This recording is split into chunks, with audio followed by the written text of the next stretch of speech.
Is there anything in your life, or maybe in you, that has ever felt broken? Like something just isn't right? In Jesus' day, there were a lot of skin diseases that were collectively called leprosy.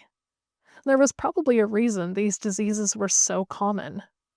Village homes were packed closely together, and families often emptied their chamber pot, or whatever they called those pots before there were chambers, outside a side window, where it would eventually mix with the mud on the streets. And bathing was rare because water had to be carried significant distances. So basically, you were playing rash roulette every time you left the house. What made leprosy one of the worst things that could happen to a person wasn't just the physical symptoms. It was the social consequences. To prevent diseases from spreading, by law, lepers were required to live outside the village. They couldn't work or touch anyone they loved or attend any public events. They had to wear bells and shout when anyone came near to warn people away from them. Life as a leper was sort of like waking up one day as a ghost. If that isn't already about the worst thing you can imagine, there was an additional stigma around this disease. Remember, no one yet knew about bacteria or the roulette they were playing by walking in poop dirt. If something as terrible as leprosy happened to you, everyone concluded you must have done something to deserve it. God must be punishing you. It's easy to see why the leper approaching Jesus is desperate enough to beg. It's also easy to see why he might have some doubts whether Jesus is going to help him. In his mind, the biggest question isn't whether Jesus can help. With God, anything is possible. The actual question is whether Jesus will want to.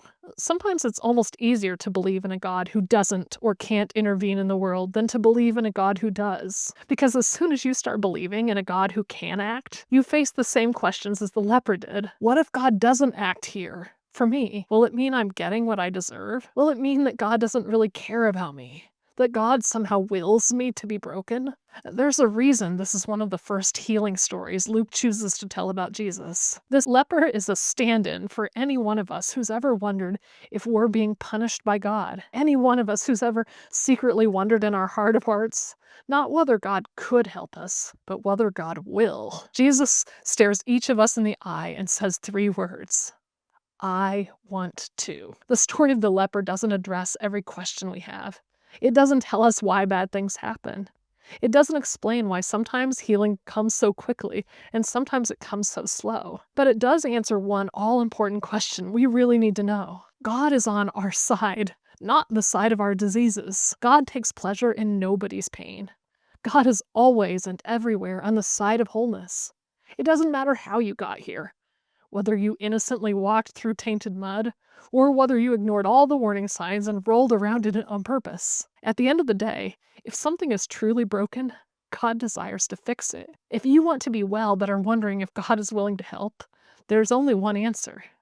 Jesus says, I am willing. But not every healing story is as instant as this leper's. Sometimes it turns out the thing we called broken was never really broken at all. We assume that something about us is wrong simply because we don't like it, or because it isn't normal. Things can be abnormal by design for a really good reason. Imagine a camel desperately praying that God would heal his hump and give him a straight back like those beautiful horses. God says to the camel, my friend, there's nothing to heal, because nothing here is broken. That hump is a feature, not a bug. It will let you thrive and serve where horses can't. Sometimes things remain broken for a time because we're resisting treatment. We start to identify ourselves as a leper. We don't know who we'd be otherwise. Or we fear the pain of the surgery more than the pain of the disease. Jesus never forces healing on anyone who isn't ready. Sometimes the toughest part of the journey is deciding that we really want to be well, whatever that takes. And sometimes, often, healing is a process. It happens a little more each day, so slowly we barely notice. The broken bones start knitting together. The swelling starts to fade. Even after the core healing has come, it takes time to build up strength again. When illness or injury atrophies muscles, it takes time and intention to build them back up. We have to practice using our healed limbs properly over and over again before proper motion becomes easy and natural again. Healing isn't easy. It takes courage to ask for help and to take that first step toward treatment. But no matter where you are or how you got here, God wants you to end this day a little more whole than where you started it. There isn't a day when that isn't possible with Jesus' help. He wants to begin the healing work. The real question is whether you do. Let's read the story in Luke 5, verses 12 to 16. In one of the villages, Jesus met a man with an advanced case of leprosy. When the man saw Jesus, he bowed with his face to the ground, begging to be healed. "Lord," he said, "if you are willing, you can heal me and make me clean." Jesus reached out and touched him. "I am willing," he said. "Be healed." And instantly the leprosy disappeared. Then Jesus instructed him not to tell anyone what had happened. He said, "Go to the priest and let him examine you. Take along the offering required in the law of Moses for those who have been healed of leprosy. This will be a public testimony that you have been cleansed." But despite Jesus' instructions, the report of his power spread even faster, and vast crowds came to hear him preach and to be healed of their diseases.